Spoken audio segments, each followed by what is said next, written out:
নমস্কার, আমি রানা সরকার। সমস্ত চাকরি-প্রার্থীদের উদ্দেশ্য করে চাকরির প্রস্তুতির জন্যে একটি নতুন চ্যানেল করা হলো, লার্ন উইথ শিক্ষায়তন। সামনেই রয়েছে WBSSC গ্রুপ সি এবং গ্রুপ ডি। এই পরীক্ষার সিলেবাসকে মাথায় রেখেই যতটা সম্ভব এই অল্প সময়ে গুরুত্বপূর্ণ জিকে এই কদিন তুলে ধরার চেষ্টা করা হবে, যা পরীক্ষায় আসার সম্ভাবনা প্রবল। শুধু প্রশ্নই নয়, প্রশ্নের পাশাপাশি আরও গুরুত্বপূর্ণ তথ্য আলোচনা করা হবে, যা প্রস্তুতিকে আরও শক্তিশালী করে তুলবে। আজকে রয়েছে 20টি প্রশ্ন, যেখানে রয়েছে ইতিহাস, ভূগোল, রাষ্ট্রবিজ্ঞান, বিজ্ঞান, এছাড়াও কারেন্ট অ্যাফেয়ার্স। তো আজকে আমাদের আলোচনা শুরু করা যাক।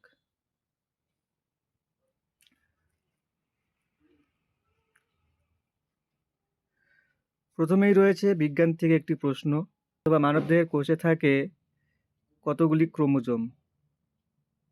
এ 44টি ক্রোমোজোম, বি 48টি ক্রোমোজোম, সি 46টি ক্রোমোজোম, ডি 42টি ক্রোমোজোম।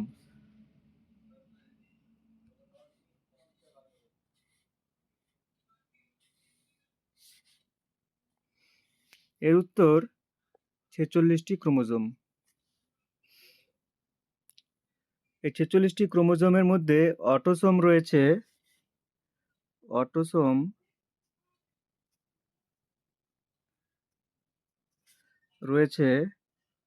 টি ক্রোমোজোমের মধ্যে 22 জোড়া রয়েছে অটোসোম, আর সেক্স ক্রোমোজোম রয়েছে 1 জোড়া। এই প্রশ্নটি একটু ঘুরিয়েও আসতে পারে জোড়া হিসেবে। প্রশ্নে অনেক সময় 23টি জোড়া দিতে পারে, তখন আমরা 23টি জোড়া করব। এছাড়াও আরেকটি প্রশ্ন রয়েছে এর পাশাপাশি, যেটাকে আমরা ধ্যান রাখবো, করটিক স্নায়ুর সংখ্যা। তো মস্তিষ্কে করটিক স্নায়ু,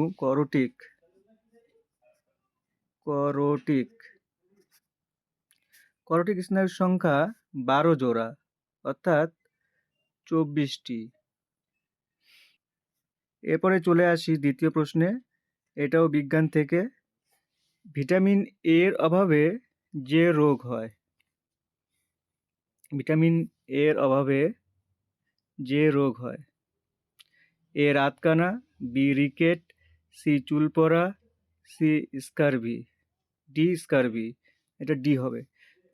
আনসার হবে হচ্ছে এ রাতকানা। তো বাকিগুলো একটু দেখে নিই। বিতে রয়েছে রিকেট। রিকেট হয় ভিটামিন ডি এর অভাব, ভিটামিন ডি এর অভাব। চুল পড়াও তাই, ভিটামিন ডি। আর যদি আমরা স্কারভি দেখি, তাহলে এটা হবে ভিটামিন সি এর অভাবে। এরপরে চলে আসি তৃতীয় প্রশ্নে।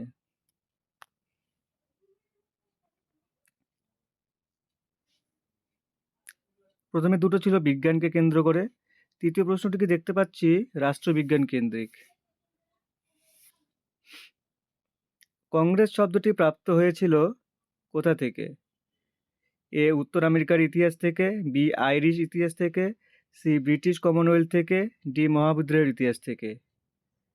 এর উত্তর হবে এ উত্তর আমেরিকার ইতিহাস থেকে। এরপরে চতুর্থ প্রশ্ন চলে আসি। বঙ্কিমচন্দ্র কোন উপন্যাসে আচ্ছা, এটা হবে বঙ্কিমচন্দ্রের কোন উপন্যাসে বন্দে মাতরম গানটি রয়েছে? তো এটা সাহিত্যকে কেন্দ্র করে প্রশ্ন। আমরা প্রত্যেকেই জানি এই উপন্যাসটি রয়েছে, এই গানটি রয়েছে আনন্দমঠ উপন্যাসে।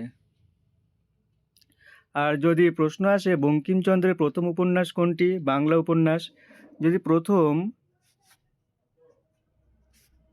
বাংলা উপন্যাস বঙ্কিমচন্দ্রের আসে, তাহলে হবে কি দুর্গেশ নন্দিনী। কিন্তু বঙ্কিমচন্দ্রের এর আগেও একটি ইংরেজি উপন্যাস রয়েছে, সেটি হচ্ছে 1864 সালে প্রকাশিত কি রাজমোহনস ওয়াইফ।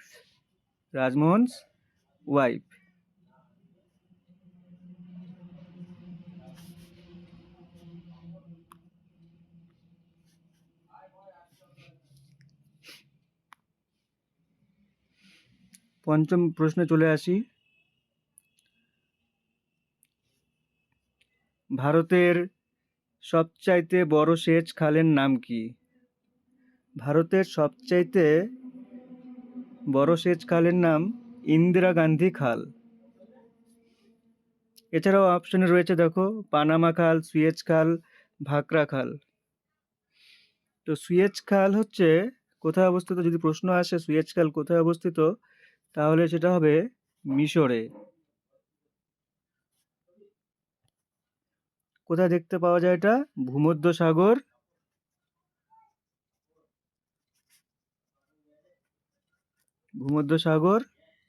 এবং লোহিত সাগর মধ্যে, যা এই দুটি সাগরকে যুক্ত করেছে, লোহিত সাগর। এছাড়াও পানামা খাল যা আছে, পানামা খাল হচ্ছে উত্তর ও দক্ষিণ আমেরিকার মধ্যবর্তী স্থানে অবস্থিত। চলে আসি পরের প্রশ্নে। নীলদর্পণ নাটকটির রচয়িতা কে? আমরা প্রত্যেকেই জানি নীলদর্পণ নাটকের রচয়িতা হচ্ছে দীনবন্ধু মিত্র। আচ্ছা, এর পাশাপাশি দেখি অপশনগুলো আর কি রয়েছে। মাইকেল মধুসূদন দত্ত, বঙ্কিমচন্দ্র চট্টোপাধ্যায়, গিরিশচন্দ্র ঘোষ। তো মাইকেল মধুসূদন দত্ত আমরা প্রত্যেকে জানি তিনি মহাকাব্য রচনা করেছেন, কি সাহিত্যিক মহাকাব্য মেঘনাদ বধ কাব্য, মেঘনাদ বধ কাব্য মধুসূদন দত্তের রচনা। এছাড়া তিনি তিলোত্তমা সম্ভব কাব্য রচনা করেছে, বীরঙ্গনা। তার নাটক হচ্ছে কৃষ্ণকুমারী, পদ্মাবতী, শর্মিষ্ঠা। আর গিরিশচন্দ্র অপশনে রয়েছে। গিরিশচন্দ্র হচ্ছে গিরিশচন্দ্রের নাটকের জন্য খুব বিখ্যাত। কি কি নাটক রয়েছে তার? রাবণ বধ,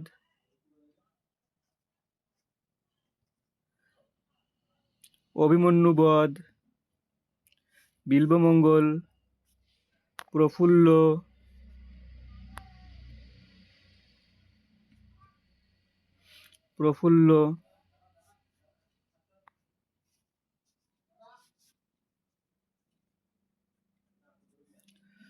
সিরাজউদ্দৌলা, অশোক। এগুলো কি? এগুলো হচ্ছে গিরিশচন্দ্র ঘোষের নাটক। চলে আসি পরের প্রশ্নে।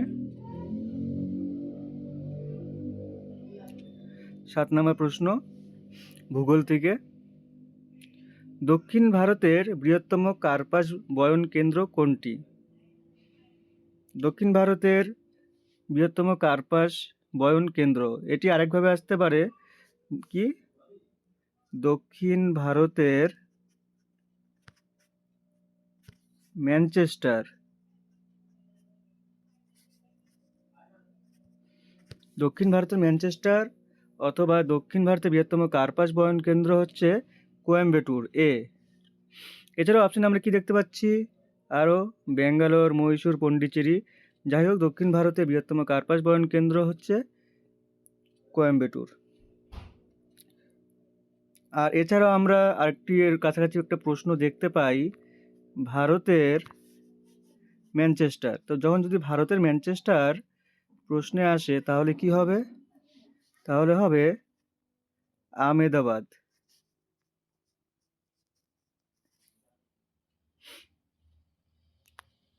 চলে আসি পরবর্তী প্রশ্নে। 8 নম্বর প্রশ্ন, নর্মদা নদীর উৎপত্তি কোথা থেকে?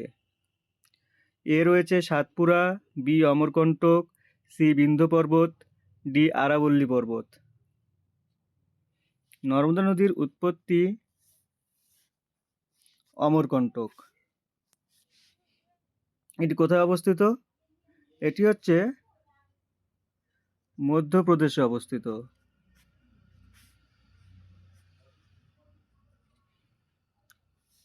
আরেকটি ঘুরিয়ে প্রশ্ন আসতে পারে, একটি পশ্চিম বাহিনী নদীর নাম। তাহলে পশ্চিম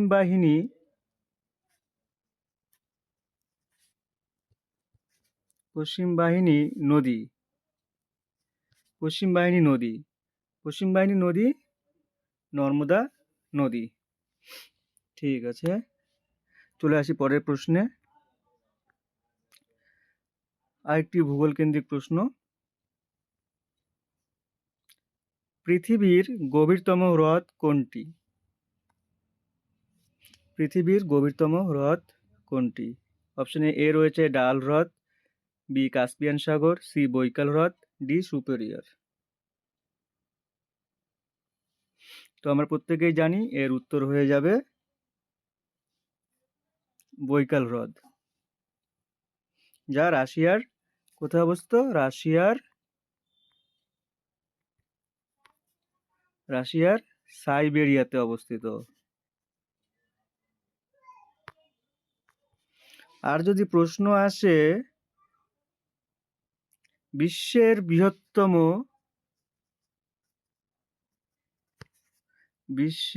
বৃহত্তম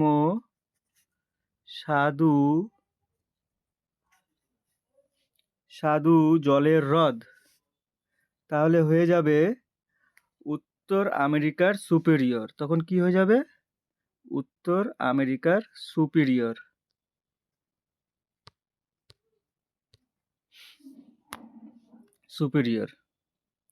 এছাড়াও ডাল হ্রদ হচ্ছে অবস্থিত, যদি বলে জম্মু কাশ্মীরে অবস্থিত একটি হ্রদের নাম বলো, তখন হয়ে যাবে ডাল হ্রদ।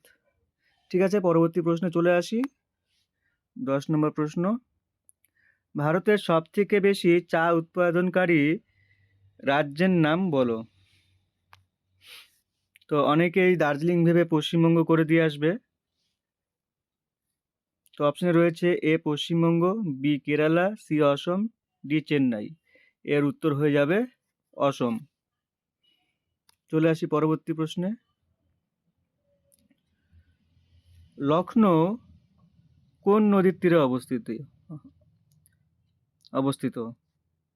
লখনৌ গোমতী নদীর তীরে অবস্থিত।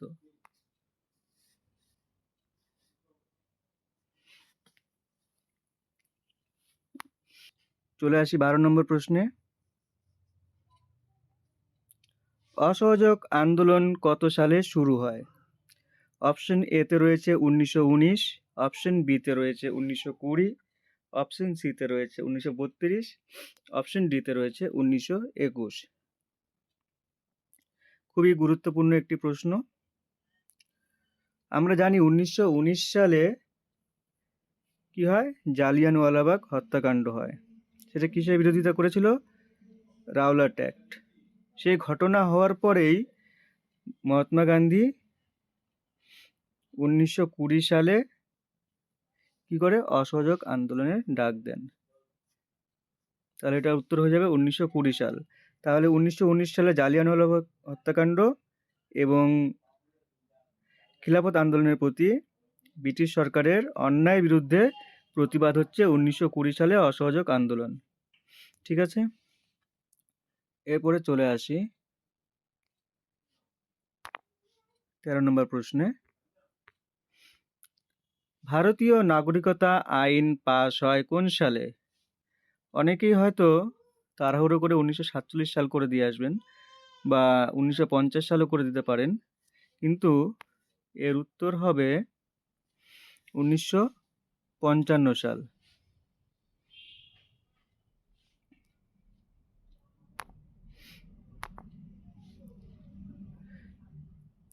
এরপরে আমরা একটা কারেন্ট অ্যাফেয়ার্স পেয়ে যাচ্ছি, গুরুত্বপূর্ণ কারেন্ট অ্যাফেয়ার্স। ইয়েস ব্যাংকের নতুন সিইও এবং ম্যানেজিং ডিরেক্টর হিসেবে কে যুক্ত হলেন? অপশন এ তে রয়েছে Vinay Muralidharan Tonse, B Sudhir Chatterjee, C Khemchand Singh, D Jitendra Tewari. ভীষণ গুরুত্বপূর্ণ একটি প্রশ্ন। ইয়েস ব্যাংকের নতুন সিইও হিসেবে যুক্ত হলেন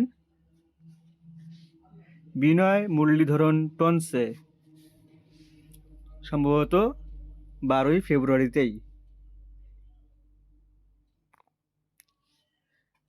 এর পরবর্তী প্রশ্ন।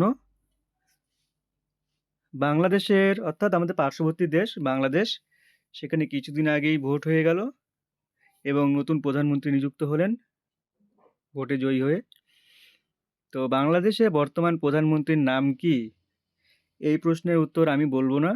অপশনে রয়েছে Muhammad Yunus, B Tarique Rahman, C Usman Tarique, D Khaleda Zia. এটি আপনাদের জন্য হোমওয়ার্ক রইল। আপনারা কমেন্টে জানাবেন। দেখব এবং জানাবো যে কে কে ঠিক উত্তর দিয়েছে। তো এই প্রশ্নের উত্তর আমি আর দিচ্ছি না। এই কারেন্ট অ্যাফেয়ার্সের উত্তর আপনারা দেবেন। আর সঙ্গে এটাও লিখবেন যে তিনি কোন দল থেকে জয়ী হয়েছেন। চলে আসি পরের প্রশ্নে। ১৬ নম্বর প্রশ্ন। আচ্ছা, ১৬ নম্বর প্রশ্নে দুটো অপশন নিচের পেজে চলে আসছে। খুবই সহজ প্রশ্ন। তো নিচের অপশন দেখার দরকার নেই, আমি বলে দিচ্ছি। পর্ণমোচী গাছে কি হয়? শীতে পাতা ঝরে যায়, শীতে ফুল ঝরে যায়, গ্রীষ্মে পাতা ঝরে যায়, গ্রীষ্মে ফুল ধরে যায়। আচ্ছা, পর্ণমোচী গাছে আমরা প্রত্যেকেই জানি শীতে পাতা ঝরে যায়।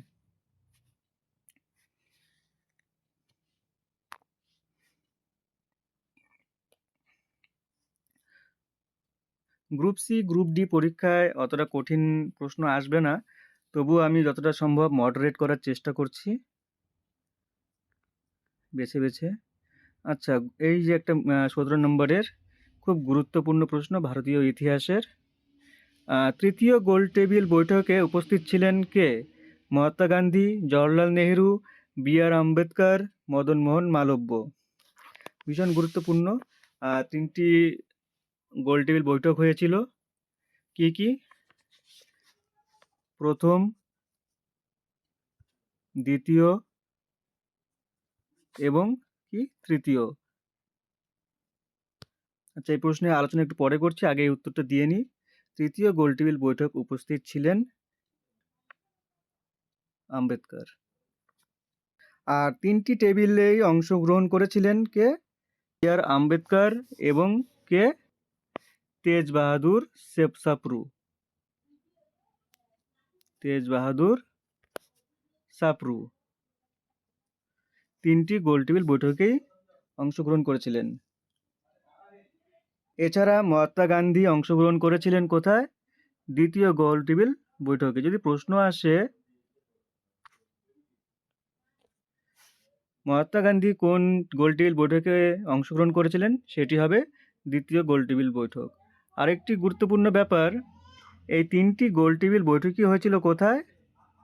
লন্ডনে। পরপর হয়েছিল। প্রথমটি হয়েছিল 1930 এবং 31-এ, দ্বিতীয়টি 1931 এবং তৃতীয়টি 1932।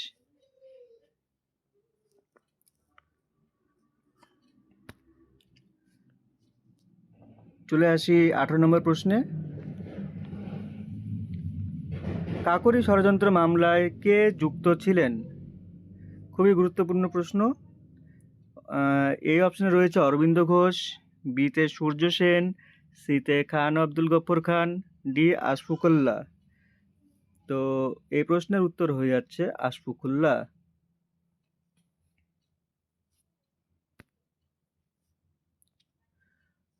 19 নম্বর প্রশ্নে রয়েছে ইউরিয়া, একটি বিজ্ঞান কেন্দ্রিক প্রশ্ন।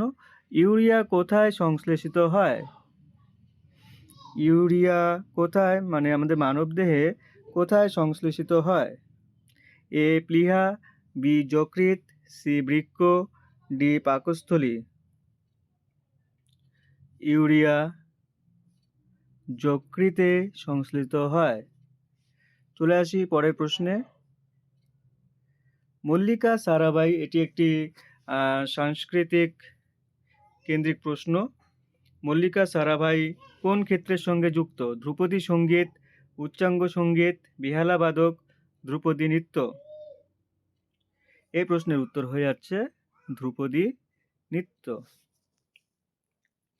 আজকে আমাদের 20টি প্রশ্নের আলোচনা এখানেই শেষ। আপনারা জানাবেন কেমন লাগলো আমাদের প্রথম ক্লাস। আরও গুরুত্বপূর্ণ কিছু প্রশ্ন বাছাই করে খুব শীঘ্রই আরেকটি ক্লাস নিয়ে হাজির হব। আপনারা অবশ্যই কমেন্ট করে জানাবেন যে আমাদের ক্লাসটি কেমন লাগলো, এবং যেটি হোমওয়ার্ক দিয়েছে সেটা কমেন্টে জানাবেন, সঠিক উত্তরটি জানিয়ে দেব আমি। আর খুব শীঘ্রই আরেকটি ক্লাস নিয়ে হাজির হব। ধন্যবাদ।